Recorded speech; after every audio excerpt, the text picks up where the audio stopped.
Sound off for Chesterfield. Chesterfield is best for you. First cigarette with premium quality in both regular and king size. Chesterfield brings you Dragnet.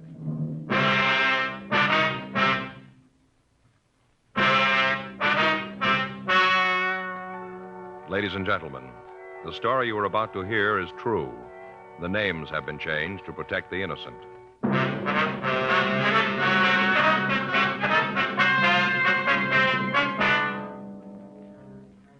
You're a detective sergeant. You're assigned a burglary detail. A string of safe burglaries breaks out in your city. In the past 2 months, 35 safes have been broken into. You know there's more than one man in the operation. You've got no lead to the thieves' identity. Your job? Get him.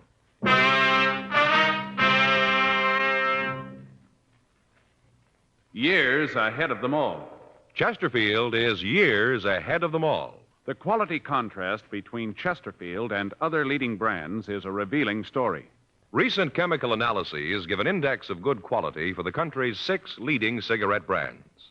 The index of good quality table, which is a ratio of high sugar to low nicotine, shows Chesterfield quality highest. Chesterfield quality highest. 15% higher than its nearest competitor. Chesterfield quality highest. 31% higher than the average of the 5 other leading brands. Yes, Chesterfield is first with premium quality in both regular and king size. Don't you want to try a cigarette with a record like this?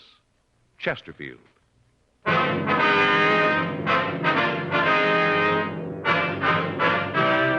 Dragnet, the documented drama of an actual crime. For the next 30 minutes, in cooperation with the Los Angeles Police Department, you will travel step by step on the side of the law through an actual case transcribed from official police files. From beginning to end, from crime to punishment, Dragnet is the story of your police force in action.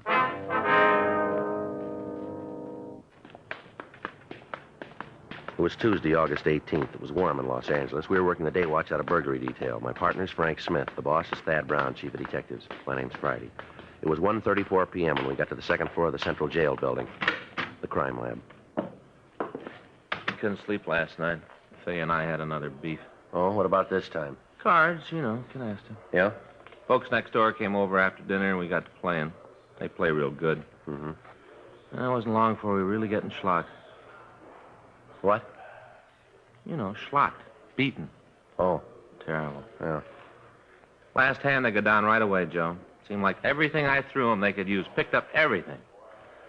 I couldn't do anything right. Just kept building up mells, they did. Big thing for us was to get out as quick as we could. Get the hand over with. Yeah. Faye wasn't doing any good. Finally, I still don't know how they let it happen. I got enough points to go down, so I asked Faye if it's okay. Uh-huh. You have to do that, ask your partner's permission Yeah, to get the hand over. Yeah. You know that? Well, I've played it a couple of times. Yeah, with you, remember? Oh, that's right. Well, you might not believe it, but you know what she said? No.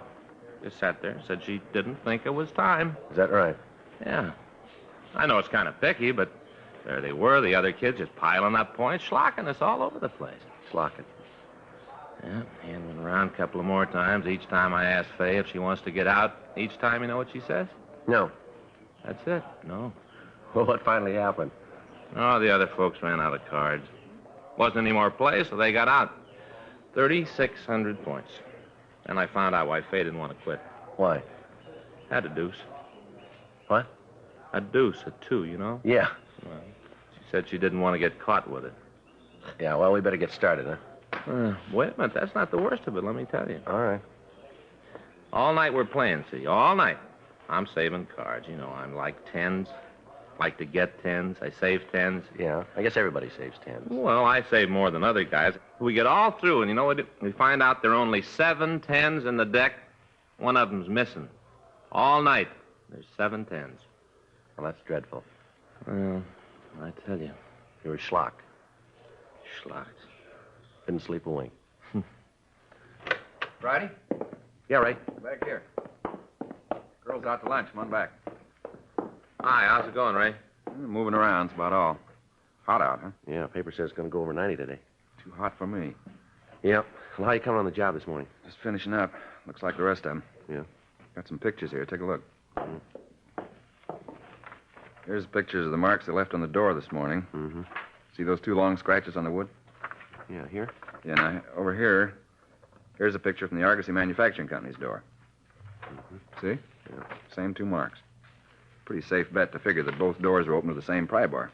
Yeah, same type of entrance made this time, huh? Yeah, just the 1 mark on the door. They know what they're doing. Insert the bar, hit it once, and the door opens. Mm-hmm. How about the safe? What do you got on that, Ray? Here. This is the picture we got of the room, same as the others. Standard rip job, nothing different there. How about marks? No help there. Here's the pictures. Looks like the same tool that was used on the other jobs. Did you find anything else, Ray? No, at least nothing that helps. Leighton Prince picked up a couple from the safe, belonged to the manager of the place. Nothing else that gives us anything. Well, I'd say that was the same bunch. Yeah, either that or they're lending their tools to the boys in the neighborhood. Yeah, well, that isn't likely. Cigarette, Ray? Yeah, thanks. Frank? Here's the light. Ray? Thanks. Really leaning on you guys for this one, huh? Yeah, Skipper's taking a lot of heat. What's this make for him? 34, 35? 35, 6 months. Get any nearer to him? No, not much.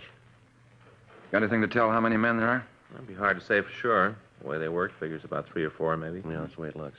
Take that number to pull off the operation as smooth as they're doing it, though, Ray. You got anything at all to work on? Well, we checked around town. There aren't any rumbles. One of the tightest gangs that we've seen in a long time. Doesn't seem like anybody outside knows what's going on. We checked the places around. Nobody's spending a lot of money they can't account for. How much they take so far? Well, what they got this morning, let's see, it comes to a little under $36,000, doesn't it, Frank? Yeah. What about you, Ray? You turn up anything we can use? Nothing that points anyplace. We know how they got in, how they hit the safe. That isn't going to help much. Same M.O. as the others. You haven't got any idea who they are, huh? No, nothing. Had any idea who they are, we could maybe use the anthracene on their tools. That's great. We got to find the tools before we use that. We got no idea where they plant them. Mm-hmm. Seems that one of your informants would be able to come up with something on it. Yeah, you'd think so. We've checked them all, Ray. No leads to the gang. Doesn't seem there's anybody in town that knows who they are. Anybody new operating around? No, we checked that out, too. We've had the stats office make so many runs that they're wearing out the cards. M.O. isn't new. It's been used before, but all the possibles have been checked out. Stuff from Brereton up at CII, the other lead from the APBs, they all have been cleared. Now, we got just what we started with, the gang working when they want to, where they want to, and there's nothing we can do about it. Well, I wish there was more I could do to help out. Yeah. I got to get back to work. Got some precipitant tests homicide wants this afternoon. Yeah, well, we'll see you later, Ray. Right. You want this stuff booked? Yeah, we'll take care of it. Okay. Excuse me a minute. Yeah. Crime lab, Pinker. Yeah? Yeah, they're both here. Which one? Yeah, hold on. Joe? Yeah? You, office. Thanks. Friday. Oh, yeah, Chandler. Uh-huh. Wendy call. Yeah, well, what's that number? 4? Right. Yeah, I'll call him right away. Right. Bye. Chandler, huh? Yeah, Don Jackson called, said he wanted to get in touch with us. Jackson? Doesn't ring any bells. It's the guy we pinched last month. Remember? Looked like the guy who was in on the service station jobs. Oh, yeah, I remember. Guy with the wax mustache, huh? Mm-hmm. Hello. Don Jackson? Well, could I speak to him, please? Don, it's Joe Friday. Yeah. Mm-hmm. Yeah, well, it's 1:47 now. Take us about 10 minutes. How about 2? All right, fine. Yeah, we know where it is. Right. We'll see you there. All right, bye. What's he want? He wants to see us about the rip jobs. Yeah? Says he's got a rumble on him.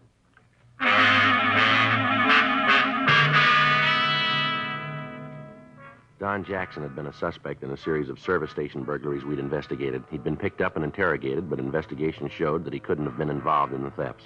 Since he'd been released, we'd heard nothing from him, and as far as we knew, he'd gone back to his job in a downtown clothing store. From what he told me on the phone, he had some information about the current series of safe burglaries. 1:48 p.m. Frank and I left the crime lab and drove over to the store where Jackson worked. He managed to get relieved, and he took us to a small coffee shop near the store. We sat down and ordered some coffee, and Jackson told us what he knew about the burglaries. Now, I could be wrong about this. I don't think so. But outside, it could be. Uh-huh. Donnie, you got any one reason for figuring that the Scott fellow's tied in with the jobs? Well, nothing I can put my finger on, you know. Just that the guy's never done a full day's work in his life. Don't think he knows what a callus is. Yet he's always loaded, always got a roll. It's real, too. Not like them you see sometimes with a big bill on the outside and ones in the middle. Now, this guy's loaded, you know. Yeah. Where'd you meet him? Well, I was sitting in a bar down the street one night, having a belt before dinner. We got to talking. Ended up eating together that night. You remember when this was, Don, when you first met him? Well, let me see. Yeah, it was the day I got the trench coat from England. Now, let me see. That make it about August 4th. Yeah, it was the night I got the coat. Come to think of it, that's what got us to talking, the coat. I don't understand. Well, you see, I got this here coat I had to send over from England. That's a real beauty. All kinds of linings and wind straps in the sleeves. It's great, you know. Uh-huh. Well, I had him send this coat to the store. Got down the 4th. I had it with me that night. And Scotty noticed it, and we got to talking about clothes and went to dinner. He asked me how much the coat cost. I told him run about 40, maybe $50. He asked me if I could get one for him, and I told him sure. It'd take a couple weeks. Uh-huh. Well, he asked me to send a letter to my friend, Airmail Special, and ask him to send the coat over by express. I told him I would, and then he asked me if I wanted to pay me then. Yeah. I told him no, wait till I knew just how much the coat was going to run. You know, duty and postage and all that. Yeah, I know. Well, he said that'd be okay with him. I saw him a couple of times after that, and every time he'd ask about the coat, I told him that was in the works, you know. Mm-hmm. Well, finally got the coat. It was beautiful. Never saw the guy again. I'm out $46. Crummy Scotty, leave me with that coat. My own money, too. $46. I don't make enough to lose that kind of money, you know. Well, that's too bad, Jackson. But why do you figure this Scott had anything to do with the burglaries? Well, now, I just told you. For one thing, the money. Always had a lot, but I never had a job. No place to get the money. Not only that, but one night, well, I saw him. We were going out to dinner. And he said he couldn't quite make it then. That something had come up. That he had to take a rain check, you know. Uh-huh. Well, I asked him what had come up, what was so important. He said he had to see a guy over in East L.A., some sort of a business deal. You say what this deal was about? No, he wouldn't say. The next day he shows up loaded. Got to roll on him, choke a horse. Now, I asked him where'd he get it. I kid him about being one of the guys who ripped the safe in the Argosy plant. What'd he say to that? Nothing, just got real serious, you know. Asked me why I asked him that. What made me think he was in on the job? I kept telling him I didn't know anything about it. I was just kidding. He finally bought it and said it was okay, but he said I shouldn't go around saying things like that. All right, go ahead. Well, I got the coat and looked Scotty up to give it to him. Wouldn't pay for it. They lost the coat thing up or something. I don't know, sent the wrong size, and I'm stuck with it. He wouldn't have anything to do with it. I figured since I ordered it for him, it ain't my fault that it's big. He should pay for it, you know, $46. Now, any way you look at it, I laid out the dough. I figured he should make good on it. He wouldn't do it. And I got sore, and I figured that maybe you'd like to know how he acted about the Argosy job. Lousy bum. $46 that coat cost. You know where this Scott lives? No, I haven't got the slightest idea. But I got his phone number, though. I'll give you that. Can you give us a description on him? Sure, he's a sneaky little guy. No wonder the coat won't fit. Little bitty guy, you know. Yeah, now you say his full name is Leonard Scott, is that right? Yeah, crummy bum. I hope you get him. Well, we'll talk to him, Don. If he knows something about it, I'll bet money on it he knows. Say, I don't like to bring this up, but you guys could do me a big favor, you know. What's that? No, I don't suppose you could. What is it, Don? You know anybody could use a size 52 trench coat?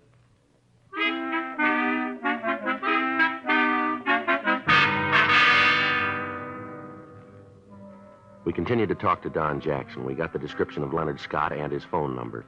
3:15 p.m., we drove back to the city hall and checked the name through R&I. We came up with several possibles. The mug shots were pulled on them, and they were shown to Jackson.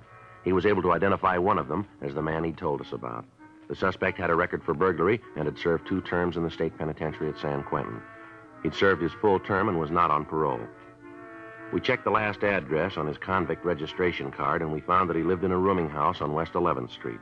The phone number he'd given Jackson was the same as the one on the registration card. We drove over to talk to him. We found that he wasn't in his room, and from the landlady, we learned that he was expected back around 7 that evening. We checked his room in company with the landlady, and then we called the office and told them where we were in the event they had to contact us. We waited in the living room of the house for the suspect to return. 7:15 p.m. Joe. Yeah, he matches the description, doesn't he? Come on. Just a minute. You Leonard Scott? Yeah. Who are you? Police officers would like to talk to you. What's this all about? Be better if we went up to your room. Oh. All right, come on up. Can't you give me some idea what this is all about? We'll talk to you about it.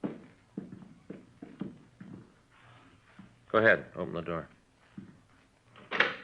Go ahead. Yeah.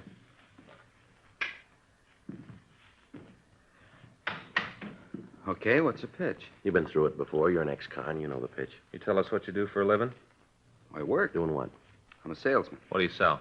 Different things. What's all this prove? You guys coming in here making like big men? I'm going straight. I work for a living. Now, either tell me what this is all about or get out of here. You remember what you were doing on August 4th? It's a long time ago. Remember what you were doing? You have to think about it. It's a long time ago. All right, you take your time. We like to know. August 4th, huh? Yeah. No, sorry, fellas. Can't remember a thing. How about the 5th? Same there? 6th? Nothing? How about the 7th of August? Oh, I can give you a hand there. I had a dinner with a friend. Then we went to a show. I had a few drinks after, and then I came home. Who's the friend? Fella I know. What's his name?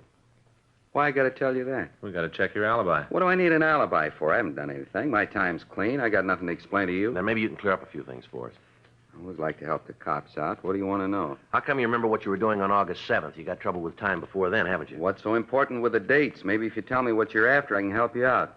You quit being cagey, maybe I can come up with the answers. The Argosy manufacturing plant had their safe ripped open on that night. You look good for the job. Oh, you're out of your mind. Yeah, we got a witness who tells us you showed up with a pocket full of money the next day. You've fallen twice before for burglary. You can't account for your time before or after the date, but you happen to have an alibi for the night of the heist. You got no steady job, but you got plenty of money. Now, come off it, Scott. We got you nailed for the jobs, and you know it. You got a choice of giving us a hand on this thing, and it'll be marked down in your favor, or you can be a big man and stand for this thing alone. It's up to you. We'll play it any way you want. You figure you can make me for the jobs? Looks like it won't be too tough. You're in the middle, Scott. Why don't you cop out? What do I get for turning pink? I told you it'd be marked down that way. How about it, Scott? All right, I guess I got to go with you. I wasn't in on the jobs. I didn't really have anything to do with the casing.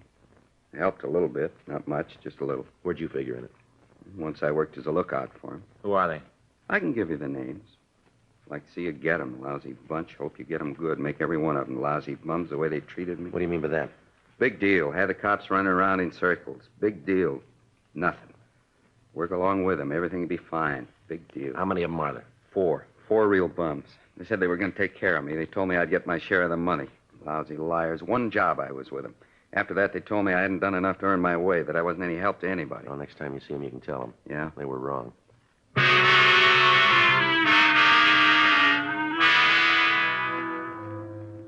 We got the names of the 4 men who were involved in the burglaries.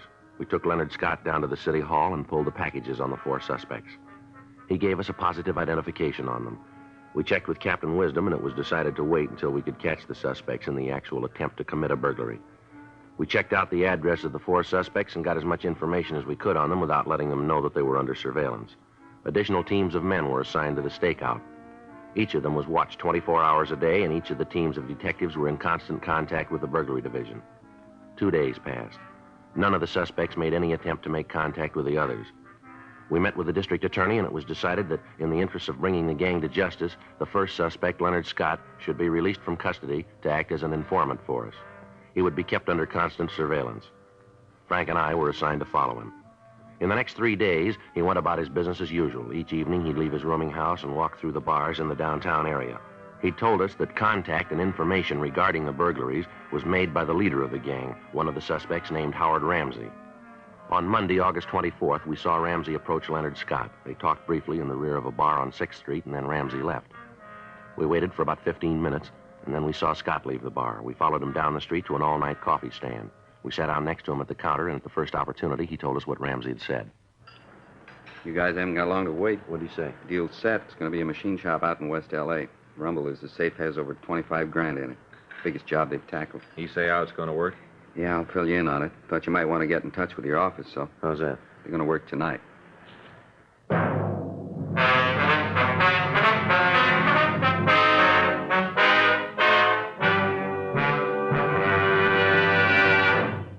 You are listening to Dragnet, the authentic story of your police force in action. Don't you want to try a cigarette with a record like this? Chesterfield, first to give you premium quality in both regular and king size. Chesterfield, first choice of young America. From a survey of 274 leading colleges and universities. Chesterfield, first to give you this report. A doctor has been making thorough examinations of a group of Chesterfield smokers every 2 months for a full year. And he reports no adverse effects to the nose, throat, and sinuses from smoking Chesterfield. Try Chesterfield, regular or king size. Chesterfield is America's best cigarette buy.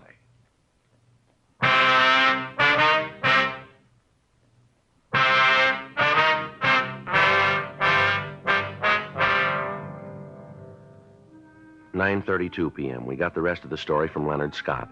The plan, as he outlined it for us, was that the 4 other suspects would not meet until they were at the plant that was to be burglarized. We got in touch with the men who were following the suspects and told them what had happened.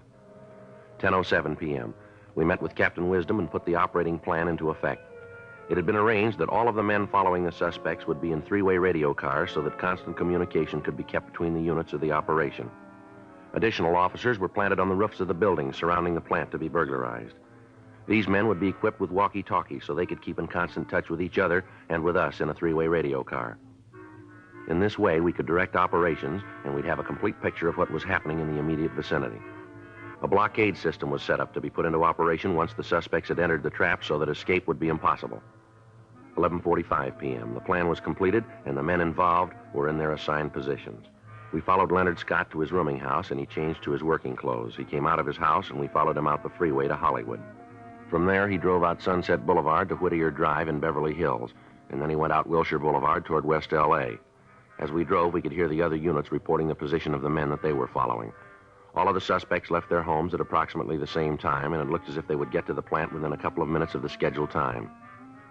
Scott had told us that they would not meet at the plant, but they'd rendezvous at a drive-in a couple of blocks from the plant. There, they would be given their instructions. 2:16 a.m., the 5 cars pulled into the drive-in, and after a brief conversation, they all left and drove toward the plant. 2:23 a.m., all the police units got into their positions as arranged. Frank and I took up our position, and we listened to the reports coming in over the radio.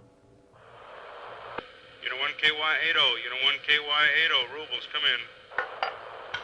Unit 1KY80 to Rubles, go ahead.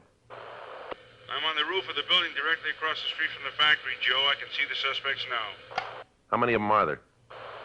I can see 3. I think there's a couple more at the corner as lookouts. Hey, Donovan's down the block. Maybe he can see the others. Unit 1KY80 to Donovan. Come in, please. Over. This is Donovan. Yeah, there's one of them on the corner down here. He drove up and got out to take a look at the motor of his car. He's over there working on it now. This Rubles, I can see another one at the other corner. He's changing a tire.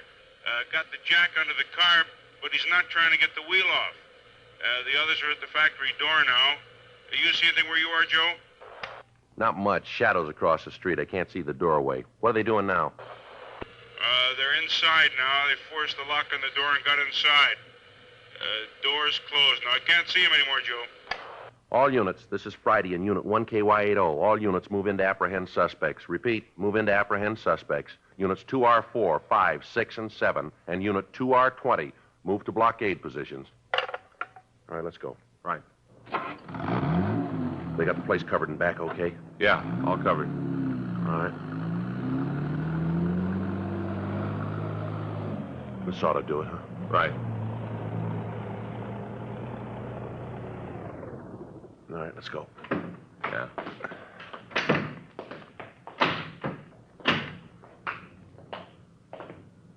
Well, I got the lookouts. Yeah, I see. Well, let's take it easy, huh?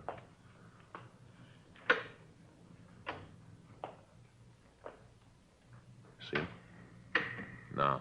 There's a light back there. Looks like the office. Wait a minute. Yeah. All of them must be back there. Sounds like they're putting the bar into the back of the safe, doesn't it?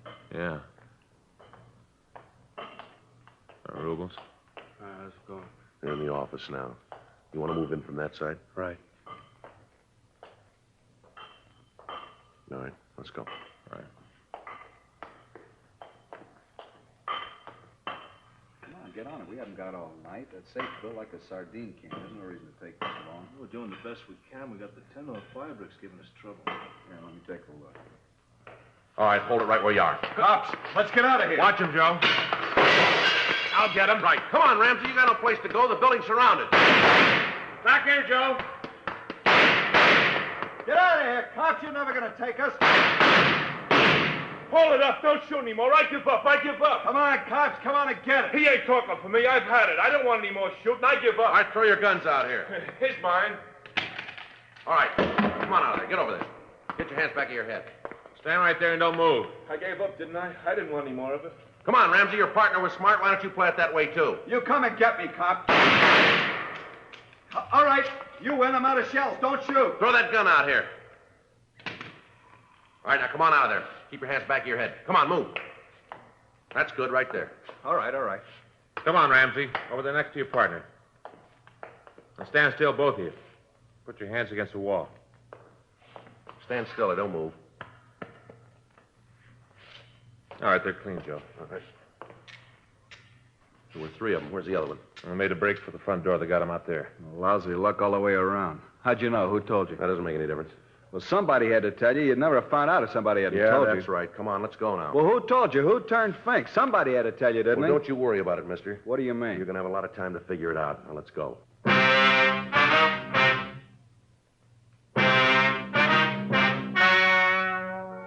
The story you have just heard was true. The names were changed to protect the innocent. On January 14th, trial was held in Department 89, Superior Court of the State of California, in and for the County of Los Angeles. In a moment, the results of that trial. Now, here is our star, Jack Webb. Thank you, George Fenneman. I'd like to talk to you people who don't smoke Chesterfields. I'm convinced that if you try just one carton, you'll find that they're best for you. They're milder, and they have a wonderful taste. Most important, they have premium quality in both sizes, regular or king size. So pick up that carton, will you? Chesterfields. Try them.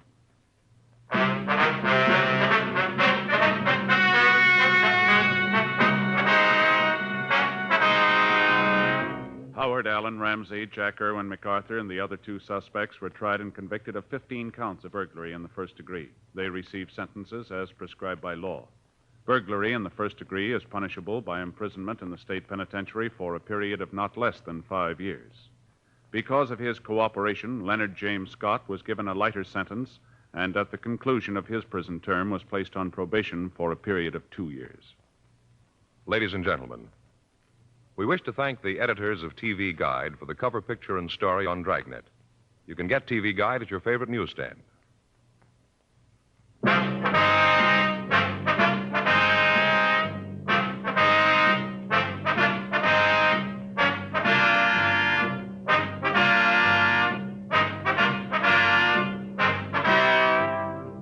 Just heard Dragnet, a series of authentic cases from official files.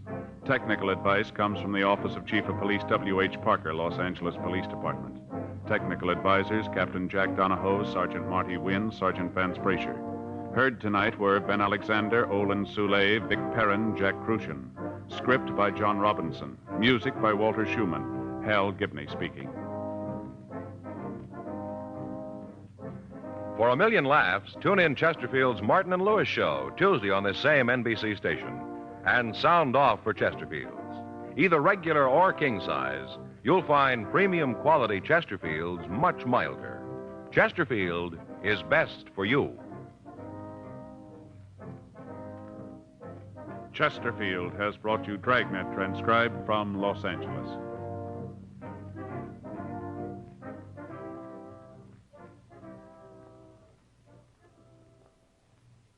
Now, new Fatima has the tip for your lips. Fatima tips of perfect cork.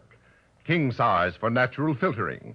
Fatima quality for a much better flavor and aroma. So remember, new Fatima has the tip for your lips. Fatima. See how smooth they are. Remember, Fatima is made by the makers of Chesterfield, Liggett and Myers, one of tobacco's most respected names.